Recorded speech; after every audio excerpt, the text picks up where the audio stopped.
Alright, so we're back again for another tutorial in one-point perspective.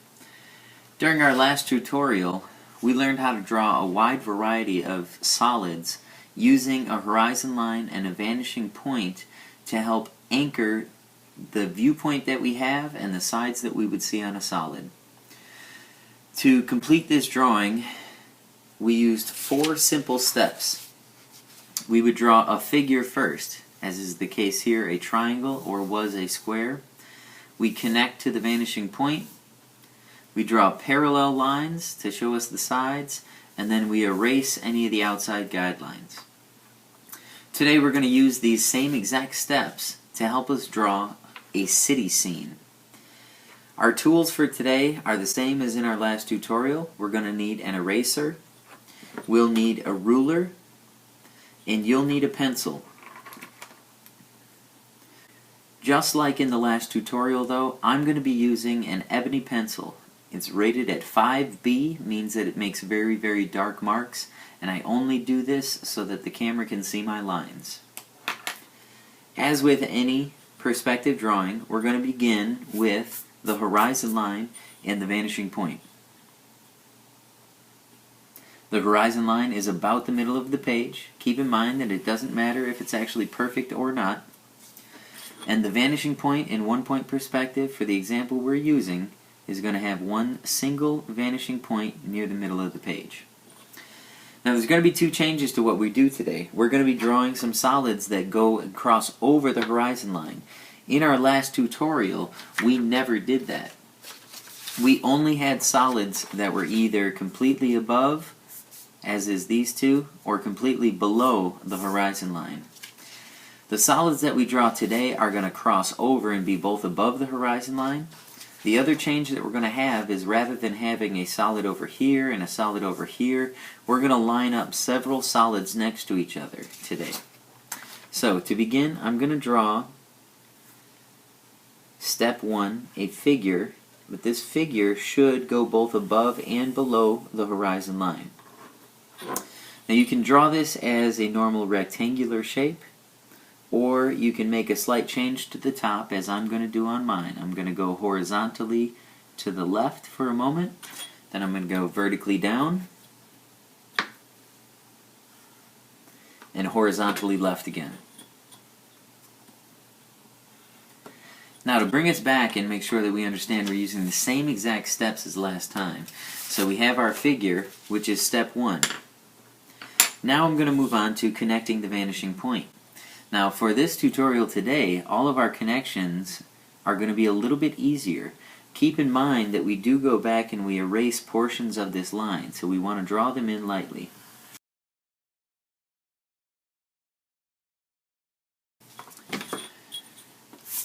So there we have, step 1 is a figure, step 2 is to connect to the vanishing point, step 3 then is parallel. We only made 2 connection points, so we only need 1 parallel line. It's going to go parallel to this side of my figure, and so I include a parallel line. I'll just use the thickness of my ruler to ensure that I have a parallel line. Now, we have a result of something that looks 3-dimensional, but now we're going to do some erasing so that we can truly see our solid as it should be. I'm going to erase the line along the top.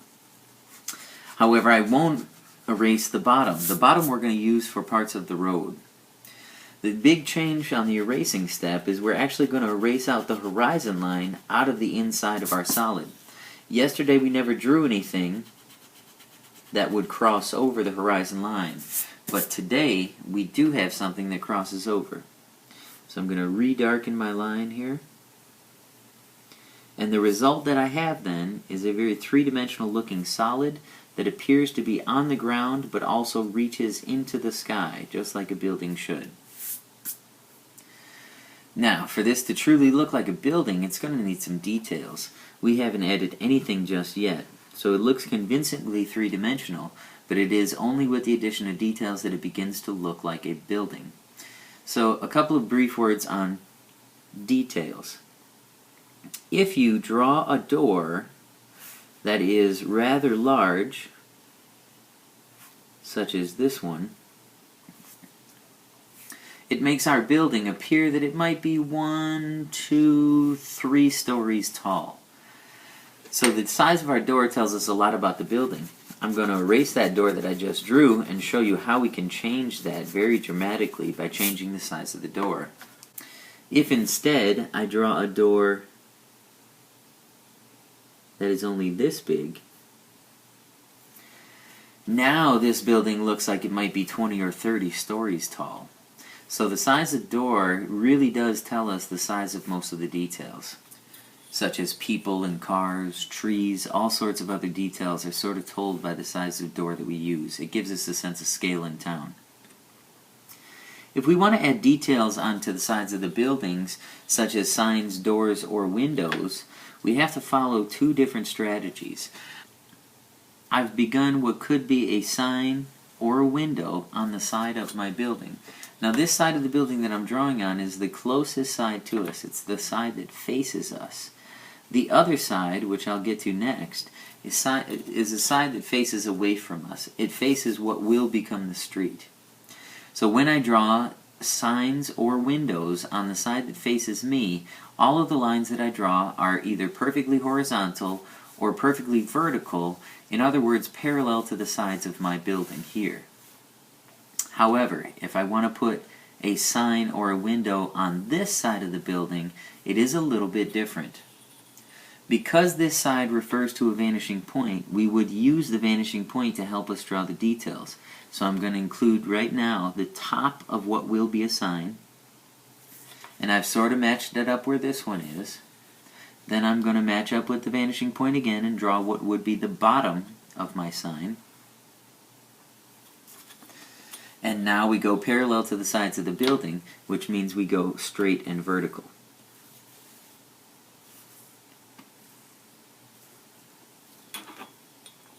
In this way, they're handled very differently. I'm going to turn them into a sign by putting the word art in it. These same sorts of ideas could be applied to doing windows as well. We can do rows and rows of windows by using, on this side of the building, horizontal and vertical lines.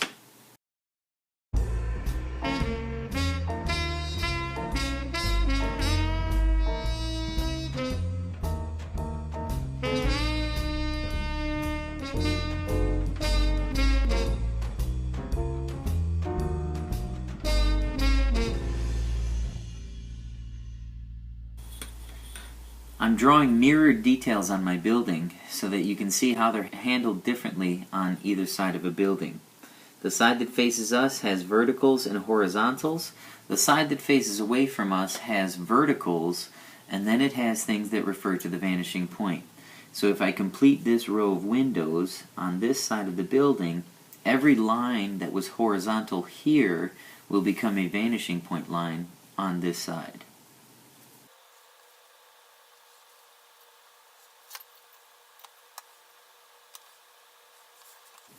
And there we have a fully detailed building with windows, a sign, some doors. Also keep in mind you don't have to just do things with the vanishing point and with your ruler. You can also add in any type of hand-drawn detail that you might like. You could draw something as simple as a smiley face,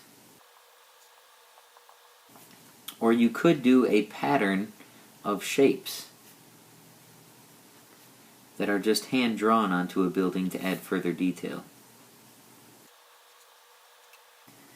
Now that we have this building pretty well handled, we're going to move on to the next building. The next building we're going to draw is going to be a taller building than the first one we worked on. We're going to go through the same steps here, but actually step one is a little bit tricky. We're going to begin by first matching up our ruler to the edge of this last building, essentially our parallel line step line. We're going to match up our ruler to it and we'll extend it up taller. You can put that up as tall as you want to. It can go up to the top of the page or it can go up just a little bit. There's no right or wrong for how far we extend that line. Then I'm going to draw a line that goes horizontally left and vertically down. And that becomes my step one. Step 1, a figure. I have a closed shape right here. This is going to be one side of my next building. This side of the building faces me. What I have to draw using the connection step and the parallel step is going to be the side that faces the street. The bottom of this building is already connected. We left our guideline in there. So now all I need to do is connect from the top corner of this building, match it up with the vanishing point.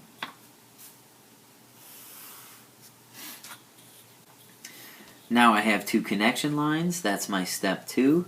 In between the connection lines, we go parallel to what's happening on our figure, which is a straight vertical line. So we're going to add a straight vertical line right next to this one. Now we have our solid is created with a side that faces us and a side that faces the street. However, to finish off our 3D solid, we're going to go through with our step to erase, and then begin to add details.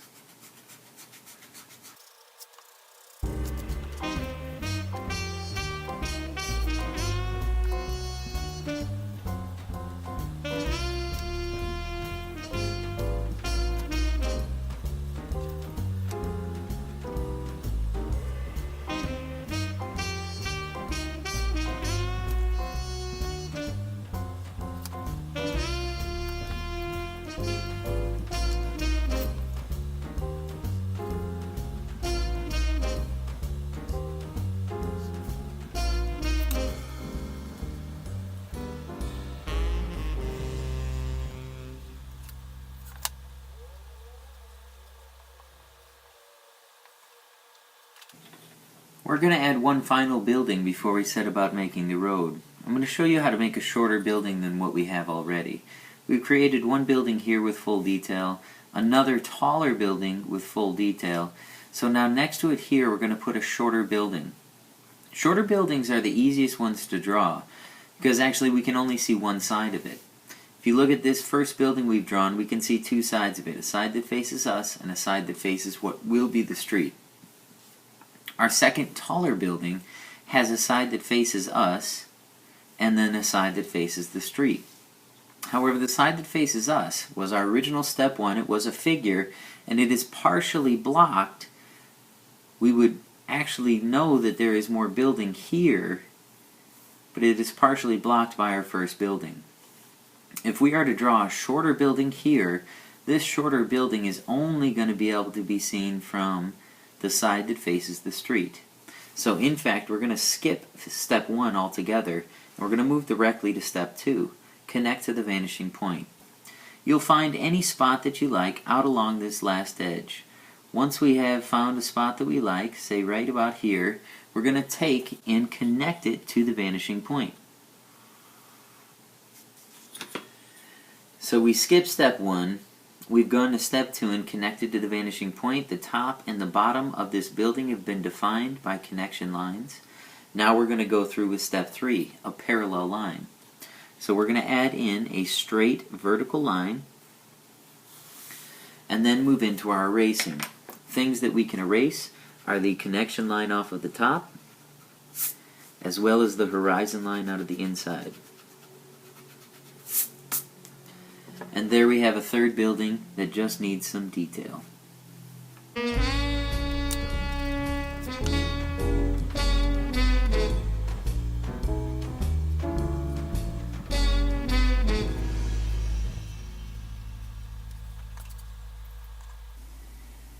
Alright, well, we're moving right along. We have 3 well-decorated buildings, and now it's time to lay the road. In order to lay the road, we're going to first start off by matching up our ruler on the bottom guideline, the same guideline that we have for the bottom of all of our buildings, and I'm just going to take that line and extend it till it goes off the page. So just that little stretch of line there. Now for the other side of the road, we're just going to take one more line that starts at the vanishing point and goes till it goes off the page. This line could go from anywhere. We could have a very, very wide road here. We could make that road go more narrow, more narrow, more narrow, more narrow. It all depends on what you want to include in your drawing. I'm going to make my road rather wide by drawing a line right out there. So this large triangle space is going to become the road, but in order for us to see the road a little bit better, we're going to add a few more details. So now, we're going to try to find right about the middle of the road. This doesn't have to be perfect exactly, but I'm going to make a little mark where the middle of the road is. Then, I'm going to use my ruler and draw two lines nice and close together right near the middle of the road.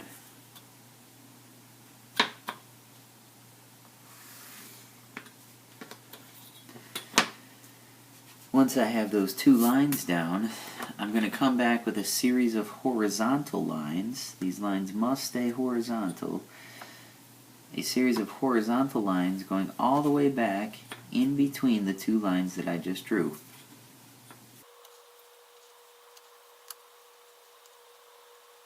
Now the idea for this is that these would become the dashed or dotted lines that separate traffic in the road. So the last step in getting this ready is we're going to erase out every other one. So I save that one, I erase that one. I save this one, I erase the next one. And we go on and on back like that.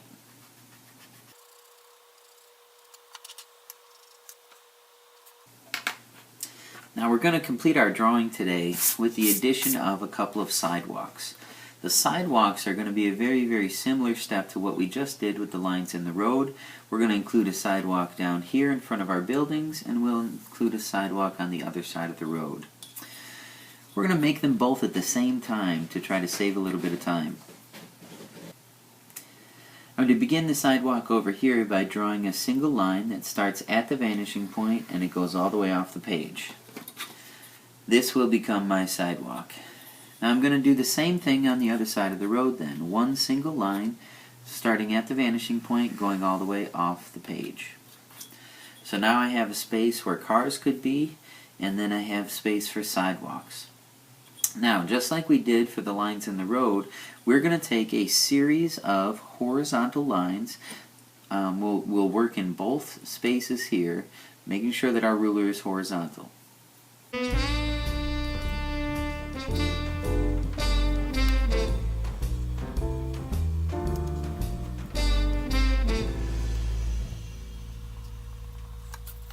This time, for the lines in the sidewalk, we don't have to do any erasing. Sidewalks don't have a dashed or dotted line effect, but they do have a series of lines that break into the sidewalk.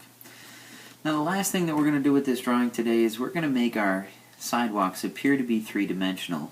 I'm going to include one more line coming off the vanishing point that I'm going to keep very close, and then we're going to do a series of horizontal lines right in between that. We're going to do that on both sides here.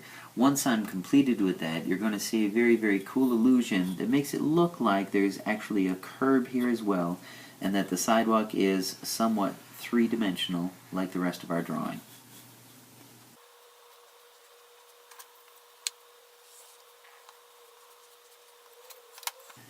Well, there it is. There's the basics on how to design a city using one-point perspective. We had our one vanishing point here, and we used our 4 steps: figure, connecting to the vanishing point, parallel, and erase to design all of our buildings. We also learned about how to do details on different sides of buildings, and then finally we learned how to design and draw the road. As you can see, we left a lot of the page blank here, so that's going to leave you lots of opportunity to draw all sorts of other things. You could include more buildings by following the steps here. You could draw mountains, clouds, sky, sun, trees, parks, oceans, anything that you can imagine could fill in the rest of this drawing. So have fun filling in the rest of your drawing, and we'll see you next time when we do 2-point perspective.